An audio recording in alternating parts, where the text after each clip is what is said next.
Hi, everyone, and welcome to another exciting edition of Words, Images, and Worlds. I'm always excited. It's already a lively conversation. On this episode, I am talking with author and artist, designer, person that draws things, Ed Steckley. And Ed, is that drawing up on the wall right there? Is that yours? Is that right? That is, I wish I could say it was mine. My second answer is, oh, that's just some notes I did during a phone call. I have a copy of a two-page spread by Bernie Wrightson from the Frankenstein, Mary Shelley's Frankenstein that he illustrated in the early 80s. It's one of the Yeah. most amazing pieces of ink work I've ever seen. For Christmas, I treated myself to this high quality print of it, and I like to have it right behind me. So just as soon as I start to become confident and comfortable with my drawings, I can look up and go, oh yeah, yeah. It's That an exercise in humility. it Absolutely. is Bernie Wrightson. indeed, which is the story of my life. Well, Mhm. you have created in the world of things like Mad Magazine, Cracked, you designed for Abrams Publishing, and I believe my researchers, is that right, researchers? It's just me here. Oh, I believe we've uncovered, you also designed toys, or you have at least. I didn't design toys. I did the illustrations on the packaging of the Even toys. better, even Yeah, better. I that's love it. that's even better. That was a cool gig. That's one of the gigs that like everything I do is a gig. I never pigeonhole myself as doing one thing as much as I'd love to because that would make life a lot easier. But when someone calls with a job saying, "Can you do this?" My knee-jerk reaction is always yes. Hmm. Hmm. And they never ask if you've done this before. They say, "Can you do this?" I say, "Yep." And hang up the phone, and then I look up how to do what I'm supposed to do. And, I like to think I always pulled it off. I believe so, from Yeah, what I've seen so far. well, Absolutely. you saw the good stuff. Good. Well, I know you were saying that you were drawing something there on the table. Mhm. Any hints or glimpses or foreshadowing that you want to throw out there, or should we just leave that as a mystery? No, I can give you foreshadowing. I'm on a magazine cover now for Scholastic magazine. Oh, nice, nice. Not Schol it's one of the Scholastic magazines, I should say. Hmm. And what I'm doing is I'm laying it out on the computer, and I don't know how I can. There's a different screen here that doesn't go to the Oh, okay. Yeah, bar. yeah. But knowing I can't do that, just trust me, it's really good. It's amazing. But I just got word a little while ago that it's in, I think, iteration three, and now they're going to go back to iteration one, and they're tweaking that. So I'm lucky that I can do sketches on the computer.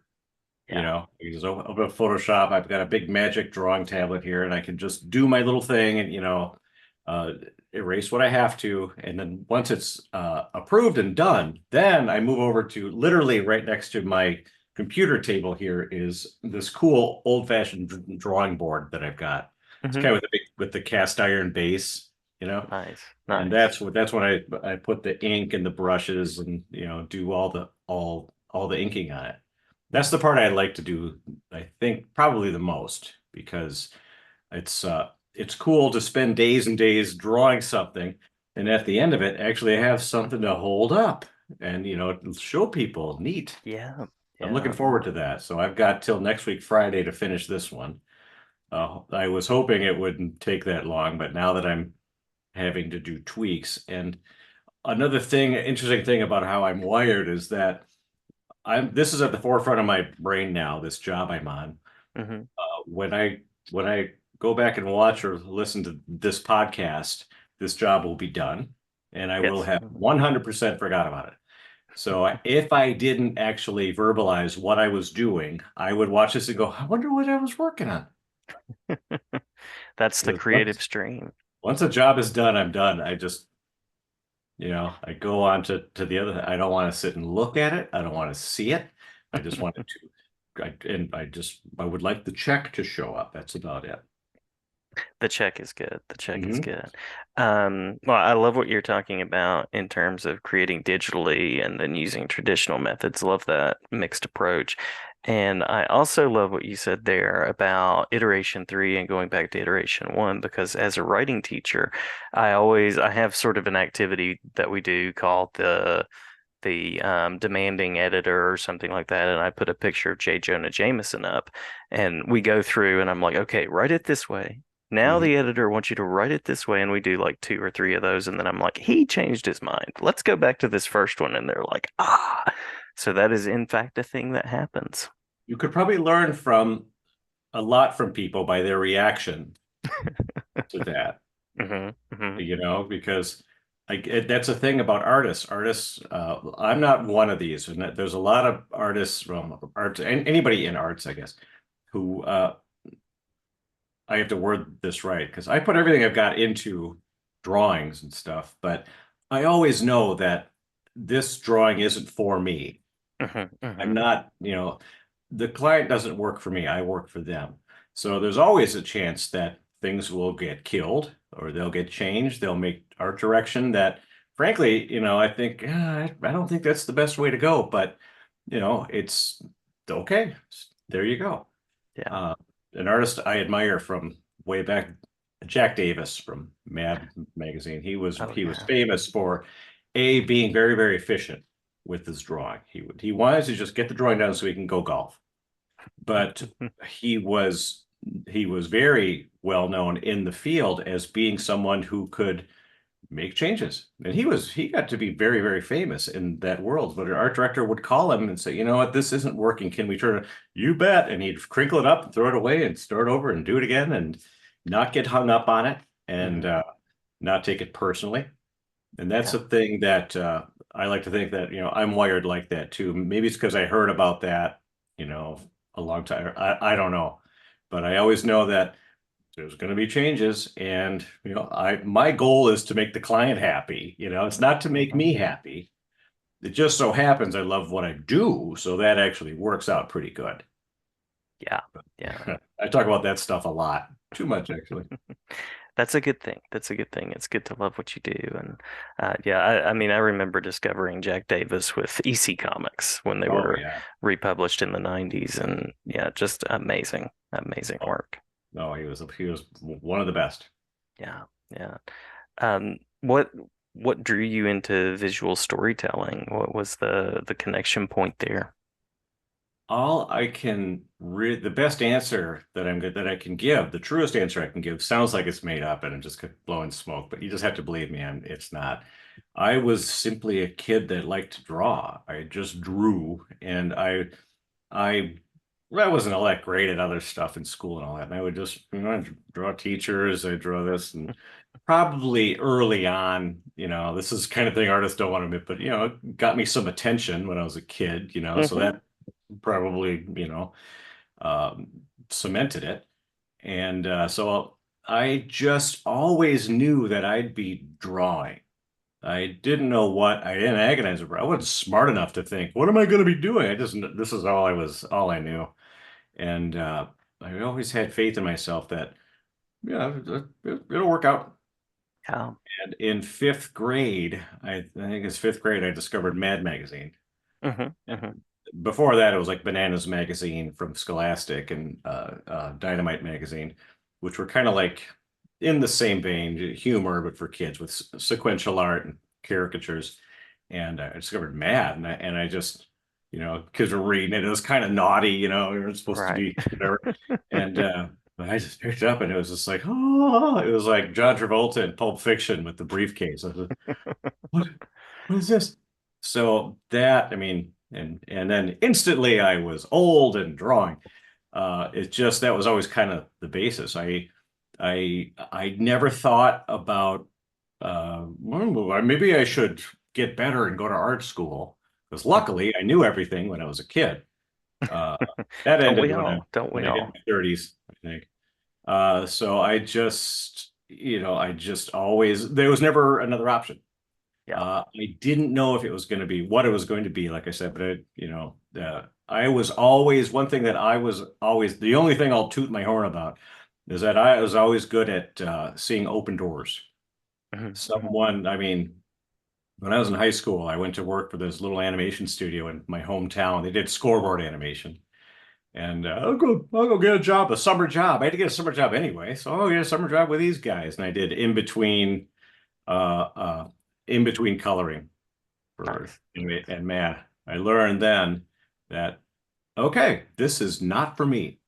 I I just learned, I couldn't put my finger on it, but I'm not going to be an animator because people that go in animation eat, sleep, and breathe animation. Okay, Mm, X mm, that one off the list. But the other fields, I guess, of art, I didn't even know. I heard the term commercial art, and I don't really know what that means. It turns out what I was always drawn to was like magazine illustration. I always wanted to do magazine covers. mhm. And this is back in the 80s when there were a lot of magazine covers, but something of that ilk, and it was always going to be humor. Yeah. Uh, so eventually, I just pounded the pavement, sent off mailings, met other artists. That's always a big thing, and kind of learned the ropes a bit and learned on the job a lot of things. And I still am nowhere near where I want to be. I don't even know exactly, where I am. I just kind of this is I draw. I get a job. I draw it. Sometimes you get attention for it. Sometimes there's awards and stuff, and it's cool to have books on the bookshelf that Mhm. you do. But like I said, once the job is done, mm, I want to get something else. You know. Yeah. Yeah. So that's a long-winded answer to a very simple question. No, no, it's a great answer. It's a great answer. As you were talking about that, I was just wondering, I'm picturing the future Ed Steckley Museum. Mm, Imagine we're in the future and grandiose. yes, we walk in, there's chandeliers, there's all the things. Oh yeah. Um, yeah, and all the work is around what would be sort of at the centerpiece, the center exhibit. Oh, that's a good one. No pressure, right? I have on the other side of my studio over there, I have, if not all, 95% of the sketchbooks I've ever owned. And I don't, the ones from when I was a kid. Got Hmm, them in hmm. boxes too. I don't know why I keep them. There's no reason to. I never look at them, and I never show anybody. But I think that will be, and they'll be sitting there in a pile, and Uh-huh. there'll be one of those cartoon anvils on top. That thing that you don't really see in real life, only in cartoon. That'll be on Uh-huh. top, so you can't open it up and look at it. It's too heavy. That and a series of used paintbrushes for drawing that begin cheap because that's all I could afford. Then they get to be expensive because I learned that sable brushes work really good for drawing. And Hmm. then they get cheap again because I realize I'm not that precise of an inker where a sable brush works a little bit better than a Hobby Lobby, 2 for $5 brush. So there would be a progression of those with that bell curve over it with Nice, nice. with prices and probably some drawings on the wall. Accounting for inflation, of course. Exactly, yeah. Nice. I love that answer. Love that. Well, you mentioned that you're currently working on something on the screen for Scholastic, which just my teacher heart just warms at that. But any other projects or work that you're currently focused on at the moment? It could be paid gigs, things that you're enjoying doing, as well as spaces that you would like to work in. Well, the thing I just finished, this is funny. I have this dry erase board behind me here that has all the stuff Mhm. coming up. I like to use, the computer calendars and all that, notifications, reminders, but when it comes down to it, I have to write it up there. And when it's done, I don't erase it right away. I cross it out so I know Mhm, it's mhm. done. So I literally have to look up here right now and see what's, The victory of crossing something off the list, I relate to that very yeah. much.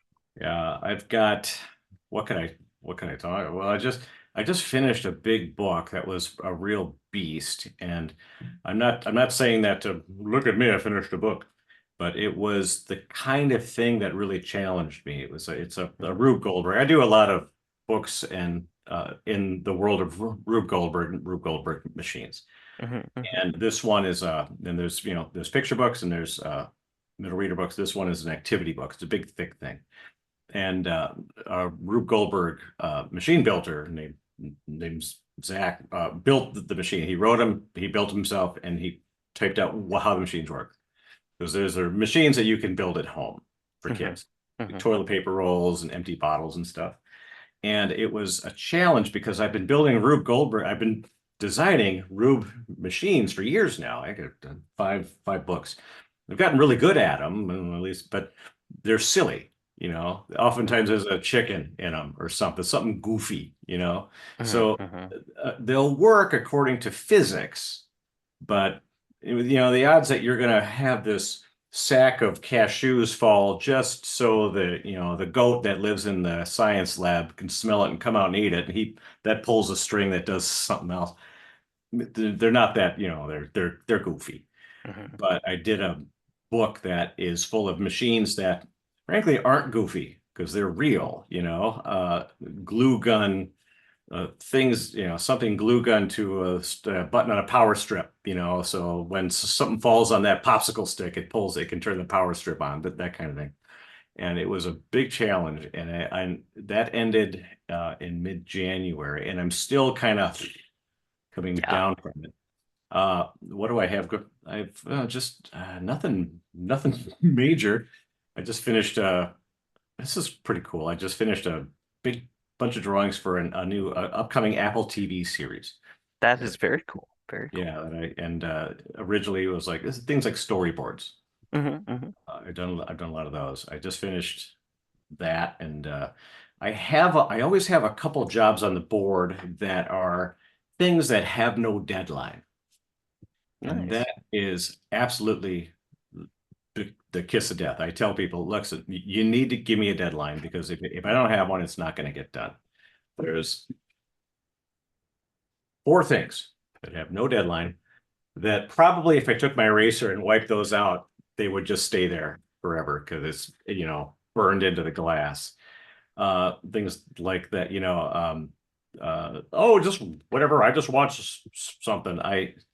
That's the stuff that I should have on the board. When you ask the question, I should say, well, I've got this, that, but I'm just gonna, when I'm done working on something, I wish I was not like this, but when I'm done for the day, I like to get up Uh-huh. and go in the other room, and I close the door behind me because that's very, therapeutic. Hmm. Done. And when I leave this room, I don't bring my work with me unless Yeah. something's like kind of outrageous. But I'm really good at, what now? And I get up Hmm. in the morning and I just come in and I look at what am I doing today? So there's always things brewing. I always have a lot of irons in the fire. Like right now, I could probably rattle off two or three things that may come in February. Hmm. You Hmm. know, this magazine cover I'm on, it's really nice. A, because I'm still kind of burned out from this book, which comes out in October. But now I've got this magazine cover, and I finished up a small online illustration for a site yesterday, and now I've got about a week and a half just to kind of dive into this magazine, and I really that never happens.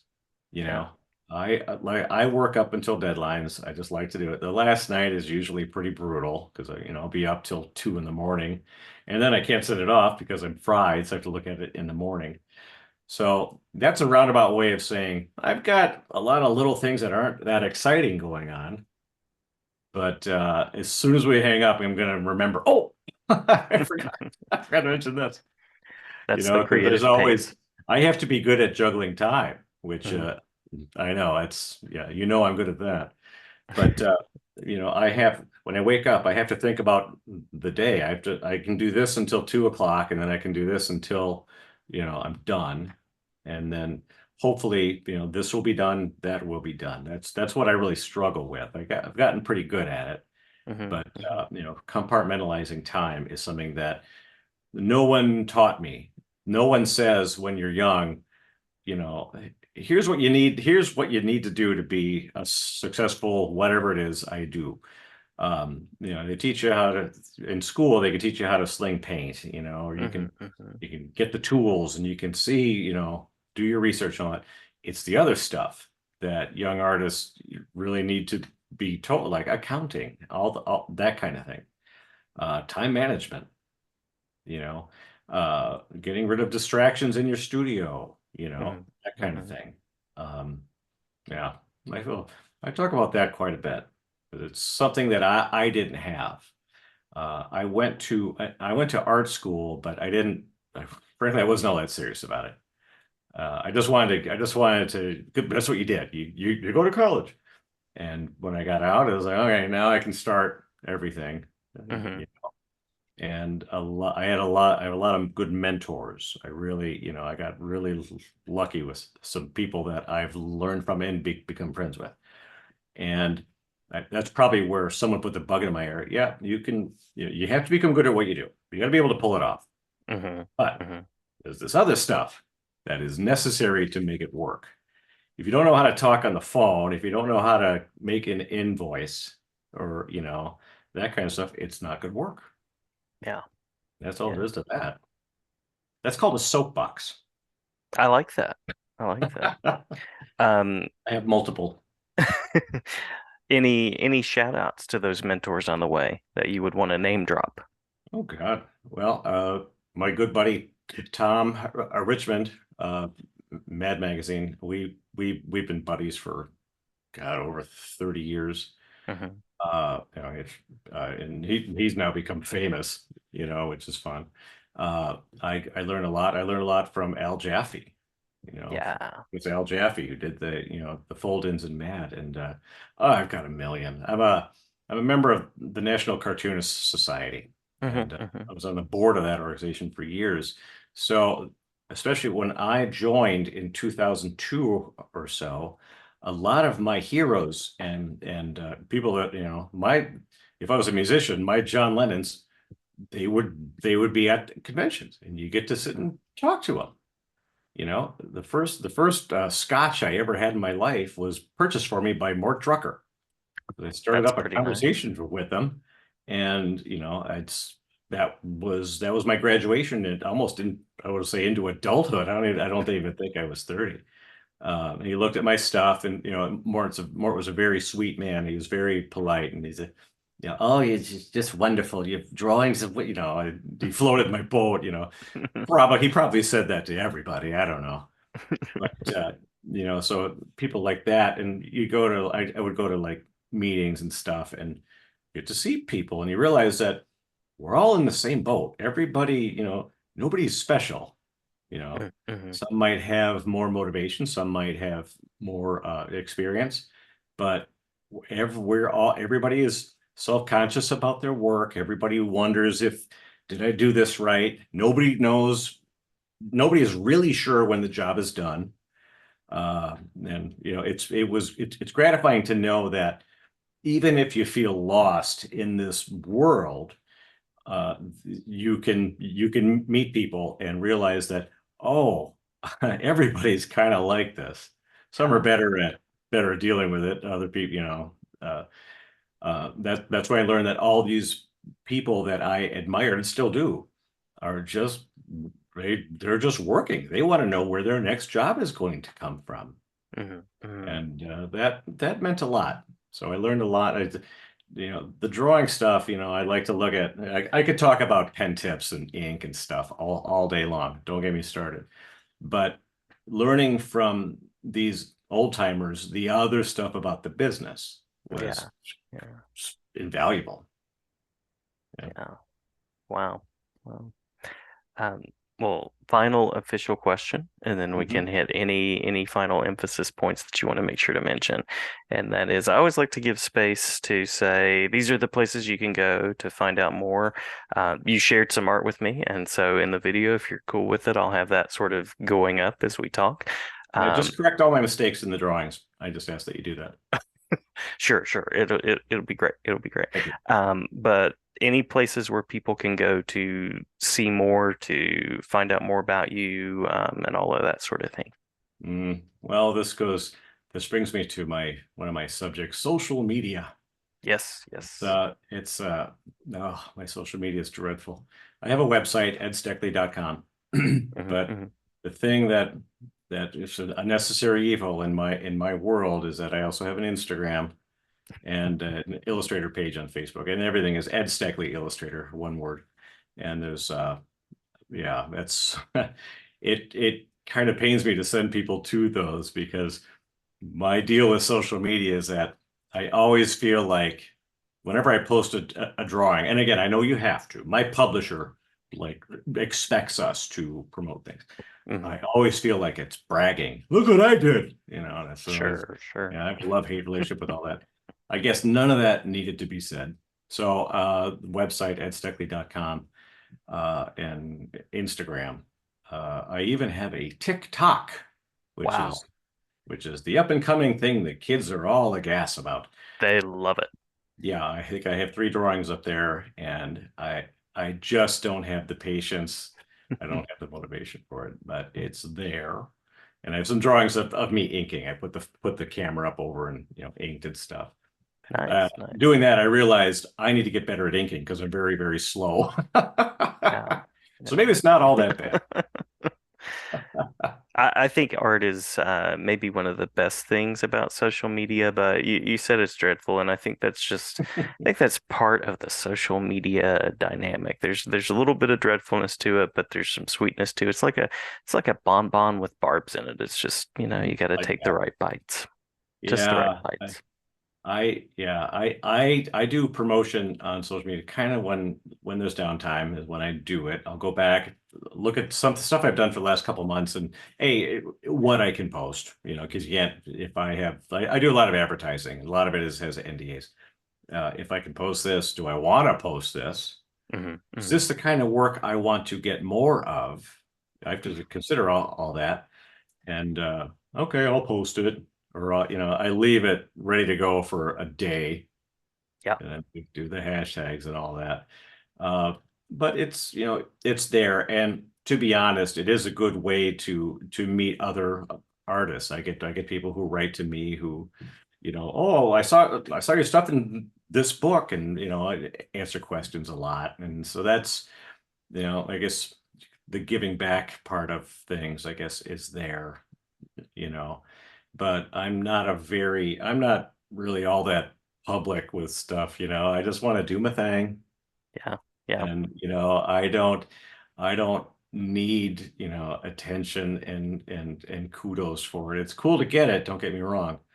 But, that's everything that's up there is you can pretty much guarantee that it was something that had to be put up there because I didn't know where next month's bills were going to be paid from. Hmm. So, Hmm. and that's the way it is. When I first started out, you had to have a portfolio and you mailed it. You either walked it into people and left it there for a week, or you mailed it and you did postcards and all that. So this way is a lot easier. I should be doing it every day just because I don't have to mail this thing off to magazines or art directors or, agents anymore. I can just, tag them on something and they'll see it, you Hmm. know? Hmm. So yeah, it's a lot about me being torn about social media. So I should probably, as an It old is all guy. good. It is all good. Well, any final emphasis points or messages for the kids out there? The kids out there, go into door-to-door life insurance sales because the future is huge. You don't want to do this art thing because I don't need more competition. No, There, I would there, say there are for great Arthur Miller plays about that. So yeah, yeah, absolutely. I would say for anybody who's young who wants to get into art, I would encourage, drawing on the computer is great. I believe me, I'm a huge fan of it. I've got all the setup here. It's cool, but I would encourage people to learn other tools. Hmm.